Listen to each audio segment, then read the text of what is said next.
I want to talk about more consequences of decentralization and kind of like how it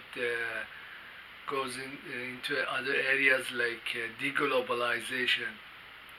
Well, uh, when different countries are able to manufacture many products, many things that the humans need to consume, uh, then they need to go to a certain country.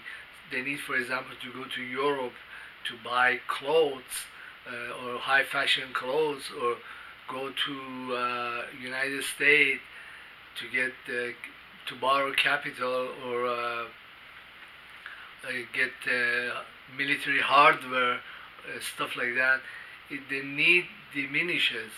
So when there are when there was all these central locations and certain countries that had a lot of economic or military power, then gradually, after a certain amount of time, there is a kind of diffusing, or kind of becoming less important or irrelevant even. Uh, the previous economic or military or national superiority that existed.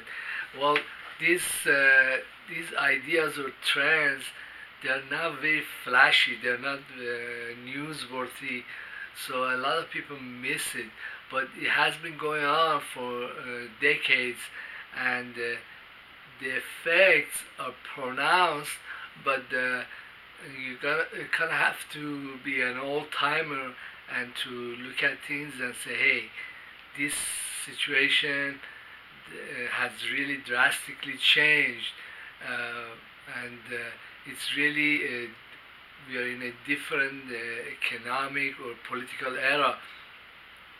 Well, I was talking to my brother, and he used to do a lot of big projects, build up apartment complexes, do all the electrical work, and then he even had many employees and so on.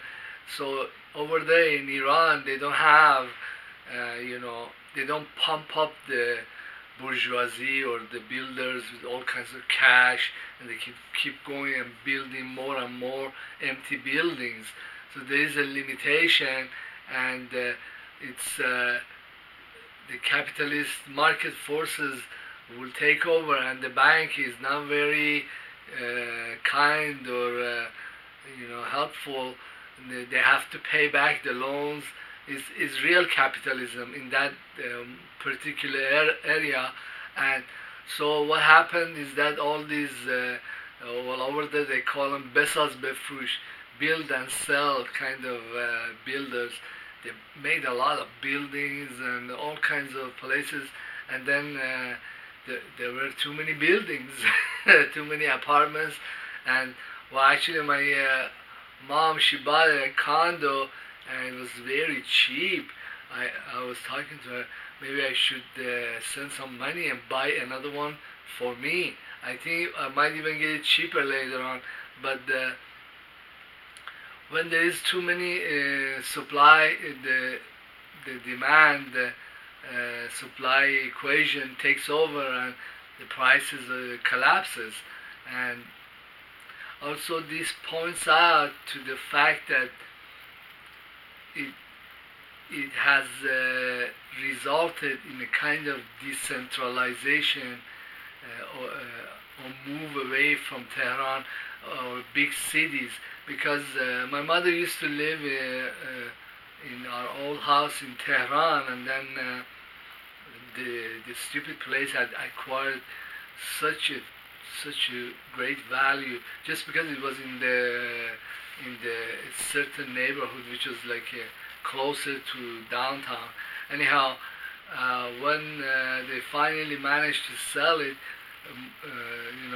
my little brother got a house out of it, or a condo. My My mother got another house out of it. My brother got one. My sister got a nice chunk of cash.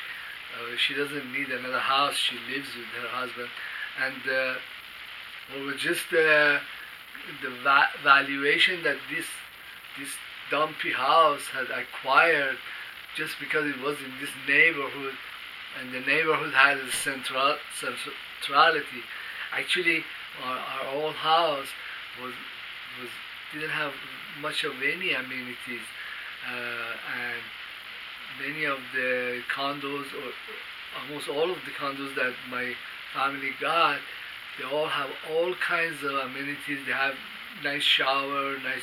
They look better. They are in a better, more fresh air area, and the price was cheaper. All that.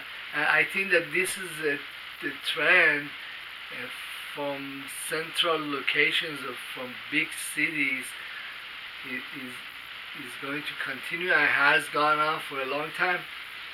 And also because there is more transportation or public transportation, people or companies are able to move out of these congested cities and build in a more rural or cheaper area, and then not only they don't have to pay as much to build this place, also because it doesn't have all these goodwill and bells and whistles that were attached because of being in a certain neighborhood, then the life standard of people it gets better. I think that this will happen in the United States too, or is secretly or quietly happening, but many big cities, they don't really want to admit that. For example, if I live in Laguna Hills, and over here the place this is considered a very nice town. It's close to Laguna Beach, with the beach. The property over there has astronomical prices. I don't think their prices will come down much because it's got so much history, and also it's by the beach. But when you come a little bit more inland, then the prices drop. But also I think that the prices are going to drop a lot more as time goes on, because everything is becoming decentralized. Well, another trend that I see, close to my house, there used to be a very flourishing, very nice mall, and about like 10 years ago, I used to go into this mall, and they had all these boutique stores, very nice shops that sell fancy clothes. A lot of very young, pretty women, walking around. The only thing I could afford in that place, and this was only after a while, it was the taco place, and I could go in and get a couple of tacos. Everything else was either product that I never use. I don't buy very chic, leather jackets that 18-year-old might want, or well-to-do upper-class blonde. Well, actually, I never even go into many of these stores, but I see a lot of women. They show up and they check this stuff out, or go in and see. But if I go there in that mall, the place looks barren, and many of these stores have closed. And myself, I see that I buy a lot of stuff online. I buy a lot of stuff on the eBay, and I know exactly what I want. And my stuff that I want to buy has nothing to do with the kind of stuff they used to sell or they sell in this mall, because I'm not their kind of customer. For example, the kinds of stuff I buy are like supplements, fish oil, or all kinds of herbs. Well, lately I've gotten into buying herbs that are in the liquid form. I pay more for them because they're easier to use. And then I sometimes buy shirts and dress pants, and because I know the sizes, and I just order what I want, what I like. I bought shoes that are like diabetic shoes, because I have to use special insoles. And sometimes I don't have the insoles. I'll just buy the whole shoe. Is dedicated to people who have diabetes.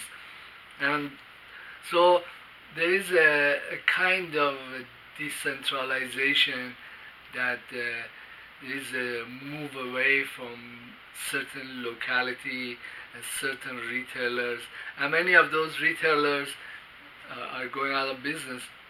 Well, I've been a Walmart customer forever. I don't know if they're proud of me. Probably many companies think I suck as a customer. I'm also a proud customer of many dollar stores, and I don't think too many companies can survive on kind of patronage I give them. But well, I'm going along with the times with decentralization.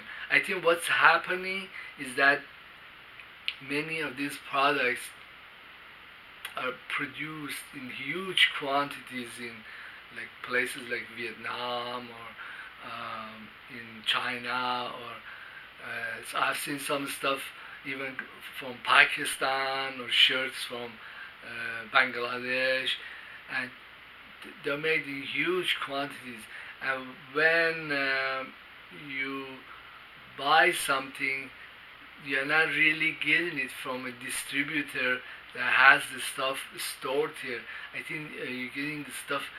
I've seen a lot of stuff that I buy, like electronics, is shipped directly from Hong Kong, or in small quantities, and then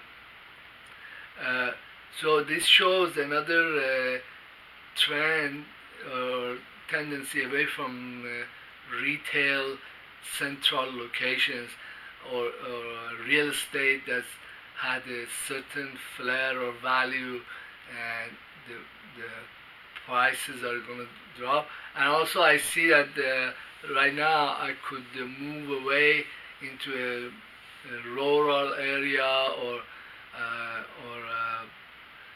a small town. I'll get a bigger place, and also not only my money would go far, I would get more stuff and more amenities, and but I'm not ready to lose the place, because it has a certain kind of history, and I think that the only places that will do very well in the future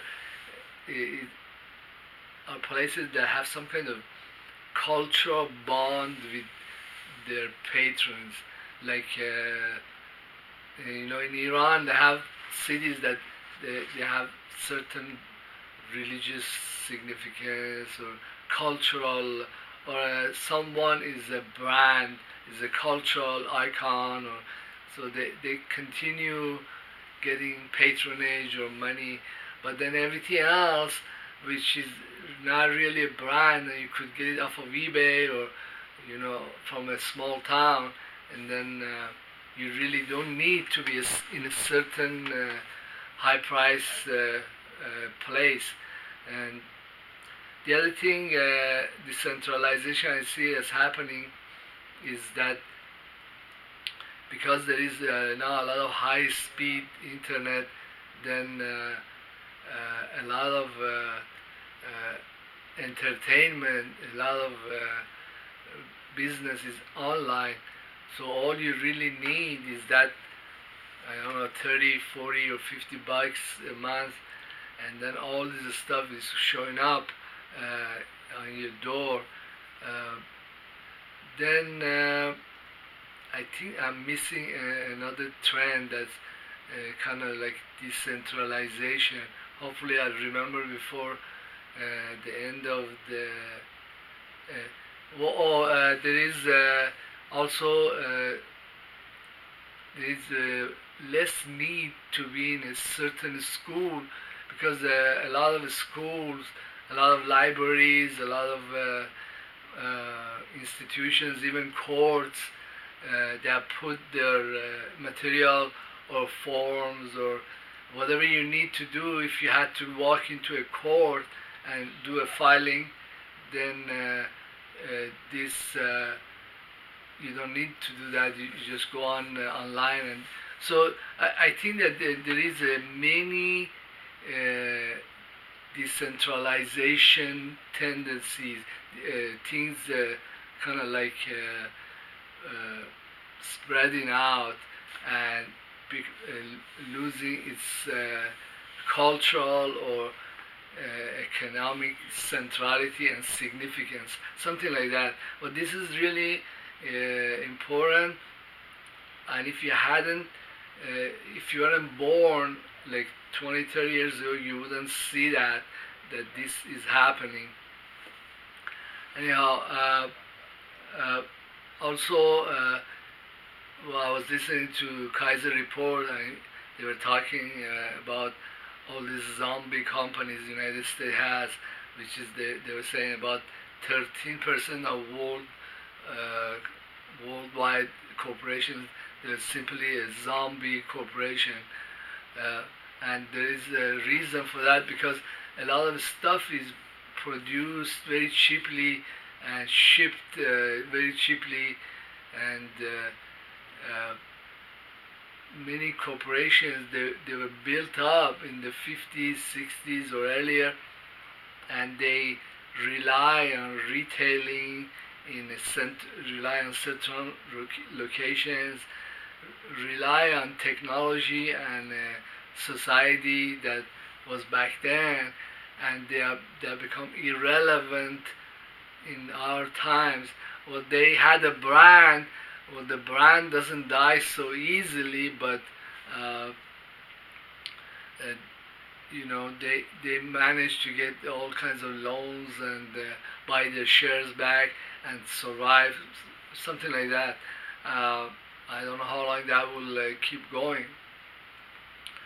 Well, I think that decentralization is also coupled with strong deflationary trends that are fueled by technological advances. These advances, they don't have very flashy, newsy kind of emergence. They come in and they do all this damage, underlying company profits, but nobody notices them until like a few years down the road. Then they look at their bottom line and say, oh my God, we had like $90 million worth of sales from our retail, and we replaced that with $1 million of online sale. Whatever we are selling online, we are making a 2% profit versus the past where we used to make like 15%, something like that. These technologically induced deflationary trends, they do a lot of damage to companies, but the effect is not noticeable. It takes a few years. Well, thank you for bearing with me on this topic that's not very flashy, and I'm glad I held on to you this long. Please leave a comment or subscribe. My stuff is mostly research, and I don't owe it to people to be always extremely interesting. Well, thank you very much. If you are an economist, you probably find this stuff pretty interesting. Thank you.